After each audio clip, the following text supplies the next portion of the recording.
Hello दोस्तों, आप सभी का हमारे चैनल में स्वागत है।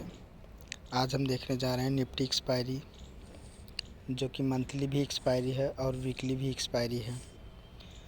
तो आज हम देखेंगे मार्केट कहाँ पहले ओपन हुआ था। मार्केट ओपन हुआ था इस जगह। मार्केट ओपन होने के बाद नीचे गया, नीचे सबका कल का एसएल हिट किया। एसएल हिट करने के बाद मार्केट फिर ऊपर गया 26,019 का स्ट्रॉन्ग रेजिस्टेंस था, जो कि वहाँ से डायरेक्ट सेलिंग आया।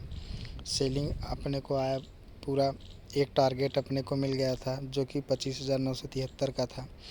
तो यहाँ अपन प्रॉफिट बुक कर लिए। फिर यहाँ से मार्केट नीचे गया, फिर इस जगह को रिकवर करके फिर मार्केट देखोगे तो 26,019 के रेजिस्टेंस से ही एक पुट और मिला, जो कि अभी रनिंग चल रहा है।